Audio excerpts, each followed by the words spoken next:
ჩვენი გადაცემის მორიგი სტუმარია დეველოპერული კომპანია Edres Development-ის გაყიდვების ხელმძღვანელი დავით მანსვეტაშვილი. დავით, მოგესალმებით. მოდით პირველ რიგში ვისაუბროთ, რატო გადაწყვიტეთ თბილისიდან რუსთავის ბაზარზე შემოსვლა, რა იყო მთავარი მოტივატორები? როდესაც Edres Development-ი დაინტერესდა რუსთავის პროექტით, ჩვენი გუნდი ჩამოვიდა და საკმაოდ ისეთი ღრმა ბაზრის მოკვლევა გავაკეთეთ. რუსთავი ძალიან მჭიდრო ბაზარია და ძალიან კონკურენტული. შესაბამისად, ამ კვლევიდან გამოიხატა სამი ძირითადი ხაზი. პირველი არის ხარისხი მშენებლობის, მეორე არის გადახდის პირობები და მესამე არის ზოგადად კონცეფცია, რას აშენებ, რა ტიპის კომპლექსს აშენებ. დავიწყოთ ხარისხიდან. მე ყოველთვის ჩვენს კლიენტებს, ჩვენს ადამიანებს, ჩვენთან მოდიან ბინის შესაძენად, ვურჩევ ხოლმე რომ მოიყვანოს მეგობარი, ვით ერკვევა დეტალებში, იმიტომ რომ რაღაც პერფექციონისტები ვართ, ასე ვთქვა და დეტალებში ძალიან გვინდა რომ აი ეს რაღაც დავნერგოთ რუსთავში აი ეს იდეალური ესეთი მშენებლობა. ბატონ დავით, რამდენი ხანია რაც რუსთავის დეველოპერულ ბაზარზე შემოხვედით და ის დეტალები რაც ახსენეთ, ხარისხი, დეტალები, ასე ვთქვათ, მნიშვნელოვანი გაყიდვის არხები და ასე შემდეგ, ეს იყო მოთხოვნა ადგილობრივი მოსახლეობის მხრიდან? კი, ჩვენ დავინახეთ, რომ აი ამ მხრივ ჩვენ შეგვიძლია, ასე ვთქვათ, გავაკეთოთ აქცენტი და შემოვიდეთ ბაზარზე ამ სამი მნიშვნელოვანი თემის, ასე ვთქვათ, წინ წამოწევით. მეორე არის გაყიდვების გადახდის პირობები, რომელიც ასევე ძალიან მნიშვნელოვანია. მაგალითად, ჩვენ შევიმუშავეთ სპეციალური გაყიდვების პირობები ემიგრანტებისთვის, რომელმაც ძალიან დიდი გამოხმაურება გამოიწვია და შესაბამისად ძალიან ბევრი გვირეკავს უცხოეთიდან. ეს ჩვენთვის რაღაცა ცოტა ემოციური ფონიც არის, როდესაც ადამიანებს უნდათ საქართველოში დაბრუნდნენ და რაღაც მგონია რომ ამით იცხოვრონ თქვენს აშენებულ ცხოვრებას გამოცხადში. მე ასე მგონია რომ რაღაც ვეხმარებით ჩვენს ქვეყანას და რაღაც პატარა აგურსდებთ რაღაც შენებლობაში. რამდენი წელია ბატონ დავით, რაც ამ ბაზარზე ხართ? უკვე 3 წელია რუსთავის ბაზარზე ვართ. აქვე მინდა კონცეფციაზე ვახსენე და რუსთაველი ხალხი არიან ძალიან კეთილი ხალხი და ასე როგორ გითხრათ, ესეთი ტრადიციული ქართული მეზობლობა უყვართ, ამიტომ როდესაც კონცეფცია ვახსენე, ჩვენი კომპლექსი ისე არ 5000 კვადრატზე მარტო გამწვანება არის და გვინდა შევქმნათ რაღაც ყუდრო გარემო, სადაც ეს ადამიანები არა მარტო ვთქვათ იცხოვრებენ, არამედ ურთიერთ რაღაცა მეგობრული სამეზობლოებსაც არ დაკარგავენ და გაგრძელდნენ. ეს ძალიან მნიშვნელოვანი ფაქტორია რუსთავში. ამ სამ ძირითადმა და სხვა კიდე ფაქტორებმა გამოიწვია ის, რომ მაგალითად პირველი კორპუსი, რომელიც უკვე ვამთავრებდა ეს ალბათ ქართული დეველოპინგის ისტორიაში უპრეცედენტო შემთხვევა, რომ 6 თვით ადრე ვაბარებთ, ვიდრე ხელშეკრულებით გათვალისწინებული იყო პირველ კორპუსს 100% გაყიდულია. მეორე კორპუსი, რომელიც მე-4 სართულამდე ვართ აღმოსული 80%-ზე მეტია გაყიდული და ეხლა დავიწყოთ მესამე კორპუსს, კომპლექსს დავასრულოთ და ჯერ სეილები არ დაგვიწყდა გაყიდვები და უკვე გადავარქო პრესეილით რაღაც რეზერვაცია მიდის ძალიან დიდი მოთხოვნა, როგორც თქვენ აღნიშნეთ, ძირითადად არის ემიგრანტებისგან და ადგილობრივებისგან და ამას განაპირობებს თქვენი პროექტის ლოკაციაც, იმიტომ რომ გარდა კონცეფციისა, ლოკაციურადაც უფრო საცხოვრებელი ადგილია. როგორ არის, იცით, რამოდენიმე წლის უკან, 3-4 წლის უკან რუსთავში უფრო ლოკალური ადგილობრივი მაცხოვრებლები ყიდულობდნენ და მაქსიმუმ შემოგარენი რაიონებიდან. ეხლა ესე აღარ არის, რუსთავი ძალიან ბევრი კლიენტი ყავს თბილისიდან. იყო ბევრი შემთხვევაა, როდესაც ვთქვათ რუსთავში ჩამოდიოდნენ საცხოვრებლად ყიდულობენ. არის შემთხვევა, როდესაც საინვესტიციოდ, იმიტომ რომ ძალიან მზარდი ბაზარია რუსთავი მაგრამ არის ბევრი შემთხვევა, როდესაც საცხოვრებელთა წყიდულობენ. ბატონ დავით, 3 წლის წინ როცა შემოხვედით და დაიწყეთ გაყიდვები წინასწარი, რა იყო მაშინ ფასი და დღეს როცა ამბობთ, რომ ეს ბლოკის გაყიდვებს იწყებთ, დღეს რა არის ღირებულება? რამდენი პროცენტით გაიზარდა 3 წლიან ჭრილში? 3-4 წლის წინ რუსთავში $700-800 აი ამ ფარგლებში იყიდი ბინას. თუმცა ეხლა უკვე რიგ შემთხვევაში $1000-საც ხდება. ანუ სადღაც $300-400 მოიმატა ფასმა. ანუ მზარდი ბაზარია ძალიან, კონკურენციაც დიდია, თუმცა ეს არ უშლის ხელს, რომ პირიქით ემატება და ანუ საინვესტიციო იდეალური ბაზარია, ესეც ძალიან მნიშვნელოვანია. და ნუ როგორც გითხარით, გარდა ადგილობრივებისა უკვე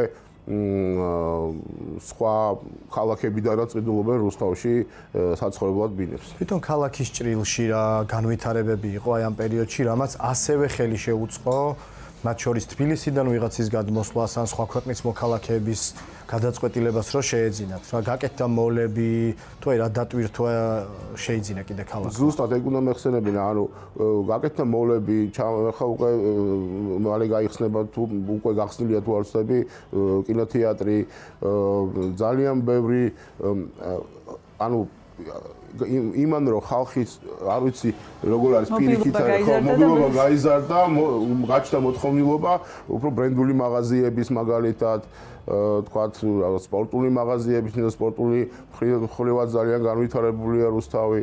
შესაბამისად აი ამ ყველაფერმა ერთი მეორეს დაეხმარა რომ განვითარებაში. ანუ რეალურად ქალაქი თვითკმარი ქალაქი ხდება და აღარ ჭირდება ადამიანს რომ რუსთავიდან მაგალითად თუ სიტყვაზე გართობა ჭირდება, წავიდეს მაინც და მაინც თბილისში. კი ბატონო, ზუსტად მაგის თქმა მინდოდა, ანუ ბევრი ისეთი რაღაც ლოკაცია გაიხსნა, გასართობი, კაფეები, თქვათ ახალგაზრდა რო თავის შეყვარებულს დაპატიჟებს, თბილისში აღარ არის წასასვლელი, არის ისეთი კაფეები, სადაც მე შორის ერთ-ერთი სადაც ახლა ვიმყოფებით ლუის კაფე, რომელიც ძალიან ლამაზი ინტერიერით გამორჩება. შეუძლია რუსთავშიც ბატონ დავით, რა პოტენციალი აქვს რუსთავის დეველოპერულ ბაზარს ფასის ზრდის? თბილისში მიწებიც კი აღარ არის დიდი რაოდენობით და შესაბამისად ფასის ზრდის რესურსიც რიგ უბნებში ფაქტობრივად ამოწურულია. რუსთავში რა არის? ჩვენ ვთქვით, რომ ბოლო 3 წლის განმავლობაში $300-400 ზრდა იყო ფასში. კიდევ რა რესურსი აქვს? სადამდე შეიძლება გაიზარდოს და ამ ფაქტორებიდან გამომდინარე ბიზნესისთვის და კომპანიებისთვის რამდენად საინტერესო შეიძლება იყოს ამ ბაზარზე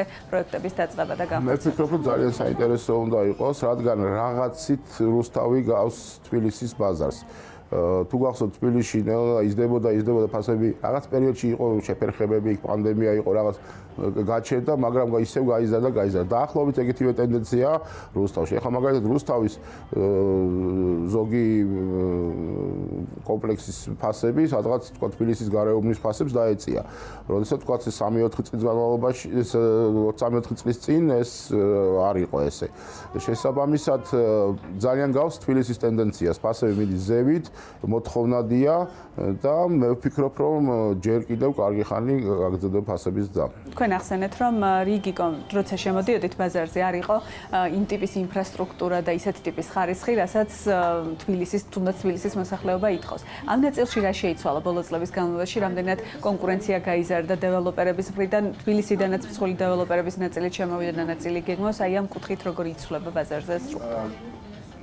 ნახეთ, უკვე მოთხოვნები კლიენტსაც გაეზარდა.